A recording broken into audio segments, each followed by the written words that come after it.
امروز قراره که من تغذیه‌های مدرسه‌های ایران از دهه 50 تا همین الان یعنی 1400 رو تست کنم و ببینیم کدومی که از دهه‌ها بهترین و گرونترین تغذیه رو داره. در آخرم که قراره بین تغذیه‌ها مسابقه بذاریم و از 1 تا 10 به همشون نمره بدیم و ببینیم بهترین تغذیه ایران مربوط میشه به کدوم دهه. پس بدون هیچ حرفی برو بریم. خب بچه اولین تغذیه‌ای که داریم مربوط میشه به دهه 50 مدرسه‌های ایران که میبینید دیگه چی که نداره. من داشتم بچه تعقیب می‌کردم، خیلی چیزای زیادی بود که اصلا خیلیشون نتونستیم پیدا کنیم، مثلا مثل پنیر هلندی که پنیرش به جاش پنیر روزانه گرفتیم، ولی خب اینجا داریم می‌بینید دیگه چیزایی که بچه ما داریم، یه دونه پسته داریم، یه دونه بادوم داریم، خرما داریم، نخود، کیشمیش، به جای این پنیر هلندی رو بذاریم و یه دونه هم از این نونای باگت که سنگ شده.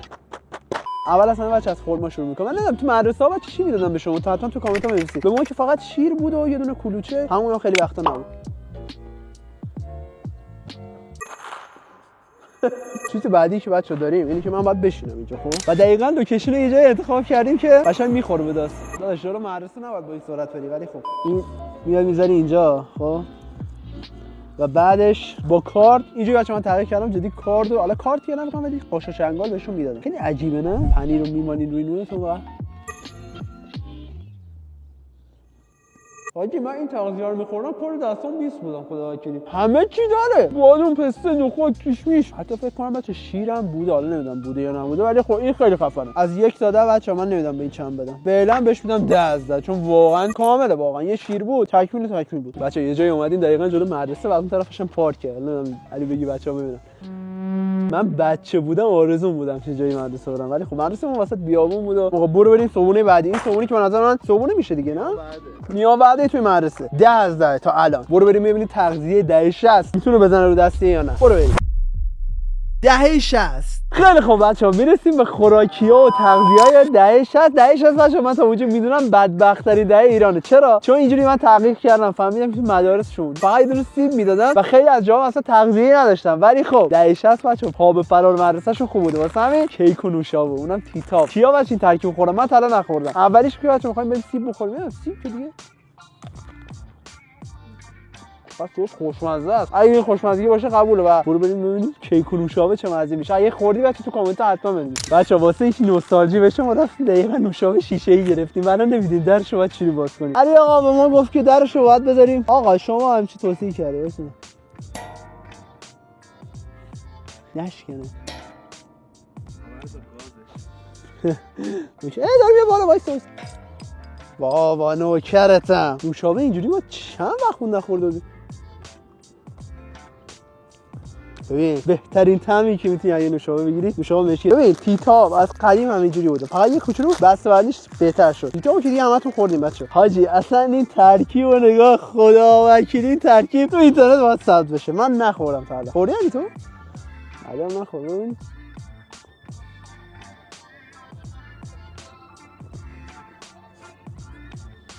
حاجی ترکیبو پرفکته. شاید مثلا کنیم بچه ولی یکی از خوشمزه‌ترین ترکیبای تا حالا خوردم. بهترین تغذیه تا حالا مال دهه 60 خیلی خفن بود. بریم سراغ دهه بعدی. این که به نظر من به اندازه اون کل اون سینی دهه 50 میارزید. دهه بعدی میبینم. فعلا تغذیه دهه 70. میرسیم بچه به صبحونه‌ای که تو مدرسه من خودم داشتم. بچه این صبحونه میتونم بگم یکی از مورد علاقه ترین صبحونه‌هایی بود که من تو مدرسه خوردم. تغذیه رو بیشتر. اولش بچه اینو من بهتون بگم، این لوبیایی که دارید اینجا می‌بینید و به ما اصلا هر روز نمیدن. شاید ممکنه شما تو مدرسه هاتون لوبیا هر روز بهتون بدن، ولی خب به ما فقط تو وقتایی که هوا سرد بود یه لوبیا گرم میدادن، خیلی حال میداد، ولی بیشتر وقتا شیر میدادن. شیر پای ثابت بود. بعضی وقتا که وزنشون خوب میشد و می‌خواستن خیلی حال بدن یه دونه کلوچه هم میدادن. من اینجا کلوچه نادری بود.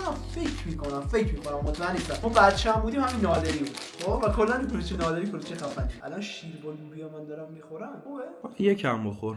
کم میخورم. و اینم از کلوچه نادری ترکیده که بچه داره مچاله میشه و توش هم گردویی. الان فکر کنم ما تو مدرسه میخوریم گردویی. این خداست و ترکیبش با این خداتر میشه. چیزی که بچه هممون خوردیم دیگه. لازم به نظر سنجی اینا نیست، ولی خب من به کلیت این 5 میدم. واقعا چیز عجیبی نیست. آقا لوبیاش هم بذار بخوریم. برو بریم سر لوبیا که لوبیا هم با چیز خاصی نیستی. علی ببین لوبیا تو مدرسه حال میده. اصلا هوا سرد بارون یا برف هم بیاد. لوبیا خیلی حال میده، ولی هیچ وقت این دو تا رو هم نمیخوریم. نمره من بچه از این تغذیه بین 1 تا 10 5. برو بریم واسه دهه بعدی، این دهه 80 ببینیم تغذیه اونها چجوری بوده که تو این دهه بچه یهو خیلی عوض شد. علی ببین دهه 60 یه چیز دیگه. برو بریم. دهه 80 بچه تغذیه شما خودم خیلی دوست دارم، خیلی شبیه به دهه 70 ولی یه دونه عدسی بچه ما اینجا داریم. این عدسی رو با تعریف کردم فهمیدم اصلا دهه 80 بود. آقا برو واقعا خوشمزه است ولی درک کنین همه تغذیه‌های ده‌ها رو تو یه روز امتحان نکنید بچه. ما حالم داره به هم می‌خوره. بیسکویت پرتقالی داریم بچه. مطمئنا خیلی از شماهایی که الان ویدیو می‌بینید این بیسکویت‌ها رو یادتونه. حالا شاید تو مدرسه‌تون می‌فروختن، شاید هم تغذیه میدن تو مدرسه‌تون، معلوم نیست ولی خب این بیسکویت‌ها بود. من قشنگ یادم میاد. خب برم مزه قدیمو میدونم. خیلی نه 50% مزهشو میده و شیر بچه. شیر که دیگه پای ثابت همه تغذیه‌ها بود. من اینو دیگه واقعا نمی‌خورم چون حالم داره به هم می‌خوره. نمره من از 1 تا 10 به این تغذیه چند بدیم اگه حالا خداییش 6 نمره رو میده، 6 حرف میده. من آقا نمره 6 رو میدم بچه چون اون تغذیه‌ای که بعداً داریم دهه 90 و 1400 اصلا یه چیز دیگه است. من نمرم 6. برو بریم ساعت دهه 90 که اونم خفن.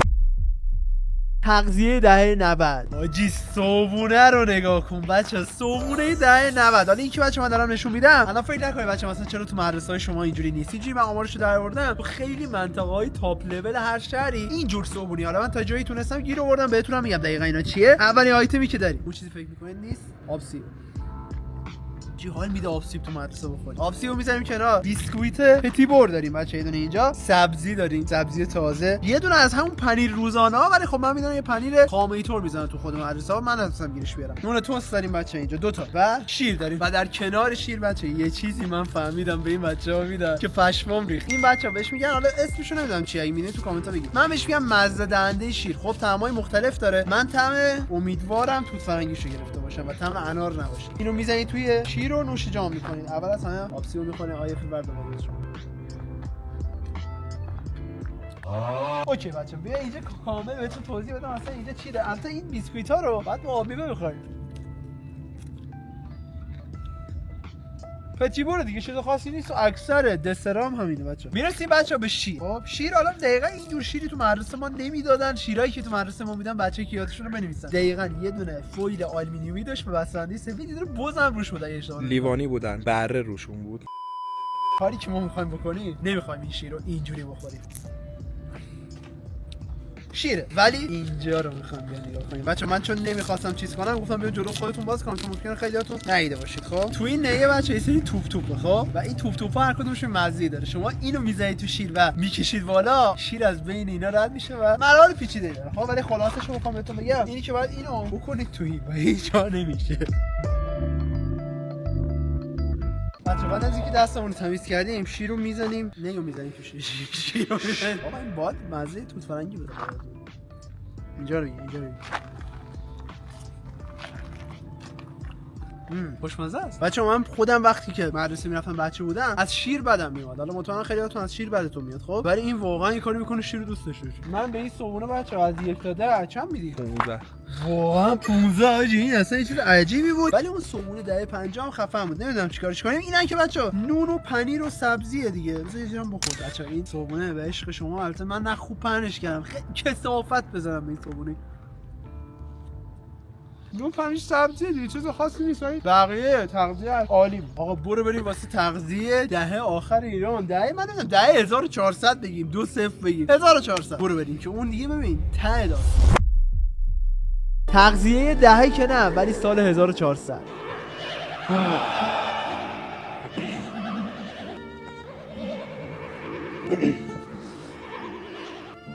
تغذیه 1400. این صبحونه رو بچه‌ها من اصلا نمیدونم صبحونه واقعا این اسمش تغذیه نیست. اینجوری بچه‌ها من در مورد اول از اینو بهتون بگم از خودتون نپرسید چرا مثلا تو مدرسه‌های ما هم چیزی بهمونه میاد. این تغذیه بچه‌ها تغذیه یه دونه از مدارس ایرانه. اتفاقا تو تهرانه و اسمش هم نمیگم ولی فوق لاکچریه و هزینه شهریه و مدرسه رو اینجوری من پرسیدم برای 1 سال 100 میلیون تومان. خب دبستانم. اینجا رو نگاه کنید بچه‌ها. مثلا از کجا باید شروع کنم؟ کره بادام زمینی. اینجا چی داریم؟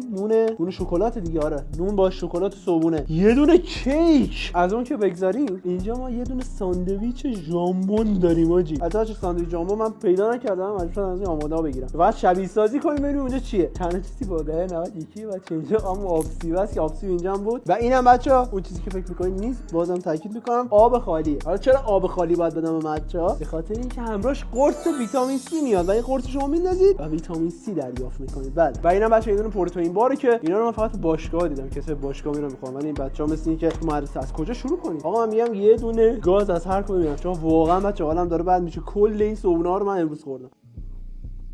چای بادوم زمینی با نون خوشمزه است، کره بادوم زمینیش. و واقعا بچا همینه، یعنی یه دونه آیتم من کم زیاد نکنم، دقیقاً همین چیزا رو میزنن جلو تو. اگه میخوای بهم دایرکت بدیم از مدرسه میفرستم خاص ثبت کنی. یعنی ببین اون درسو من نمرم 40 میشه، خدا شاهده. راستی کاسکو بچا بالاخره اینقدر گفتی این کاسکو رو آوردین تو ویدیو. بچا من رفتم چنگال آوردم چون زیاد نمیخوام از این کیک بخورم. خب فقط یه کیک رو نگاه کن. خدا بود. دیگه چی میخوای؟ کیک، کره بادوم زمینی، نوتلا، باز درس نخون، ساندویچ ژامبون با پنیر. پنیر گودا دیگه اینا نه زردا.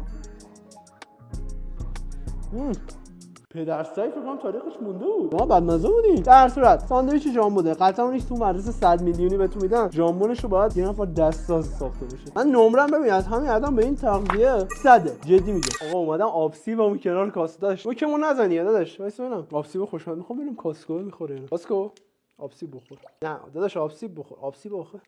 نه آبسی حاجی میخواد با این پلاستیکی میخواد باش بازی کنه. بذار رو قفس ببین نمیخوره. وایسا بیا آبسی بخور. آب سیب بخور. حاجی صدای آبو دیدی چجوری در آورد؟ داداش آب سیب بفرمایید. حاجی صدا آب در میاد. آب سیب نمیخوره بچه‌ها، ولی خب بعد از اینکه بچه‌ها آب سیبتون رو نوش جان کردین نوبت میرسه به پروتئین بار که انرژی کل روزو براتون بده. آخه انرژی مگه میخواید؟ ولی بچه‌ها واقعا خفنه و اینم پروتئین بار دیگه. علامت من نمیدونستم دقیقاً چه مدل پروتئین باری میذارن تو تغذیه، ولی خب یه دونه گرفتم دیگه. پروتئین بار تشکیل شده از مغزیجاتی که مفید عسل و چه می‌دونم اینا. حاجی حالم داره به هم میخوره اینقدر چیز خورم، ولی از این صبحونه بچا نمیشه بدش. واقعا من اینو باید بخورم بعدش رو مدرسه سردیم. اگر من همچین صبحونه بخورم حاضرم تا آخر عمرم برم مدرسه. علی تو چی؟ واقعا تا آخر عمرم حاضرم من مدرسه. بچا دمتون گرم، مرسی که تا آخر ویدیو رو داشت تماشا می‌کردی. اگه دوست دارید بریم واسه پارت بعدی و تغذیه که نه غذای مورد علاقه آدمای معروف دیگه رو، خواننده، بازیگر یا حتی یوتیوبرها رو با هم دیگه تست کنیم و ببینیم چه جوری انو بهشون امتیاز بدیم، توی کامنت ها بچا حتما بهم بگید و ویدیو رو هم حتما لایکش کنید. لایکاشو ببرید بالای 2000 تا و کامنت ها هم ببرید بالای 2000 تا بچا، چون من فقط از همین دو طریق متوجه میشم شما چه سب ویدیوهایی رو بیشتر دوست دارید. خیلی بچا ممنونم که تا آخر ویدیو رو تماشا کردید. اینم بود از بهترین تغذیه که میشه تو ایران پیدا کرد. بازم شما اگه تغذیه بهتری میشناسید توی کامنت ها بنویسید و بنویسید واسه مدرسه شما چه نوع تغذیه‌ای بود زمان خودتون. حالا اگر الان مدرسه میرید تغذیه الانتون بنویسید. خیلی خیلی زیاد بچا دوستتون دارم. مراقب خودتون باشید. سابسکرایب چنل ما هم یادتون نره. تا یه ویدیو خیلی خفن دیگه میبینمتون. فعلا خداحافظ. فاتحه‌شو بخون. علی آقا میدونی که این سیگار ناشوره؟ آره اینا مال باغ خودمون. مال با این باغمونه. سبزیش خاک داره. من گفتم خاک داره. بای بای. خب. بای بای. آجالی بیا اینجا.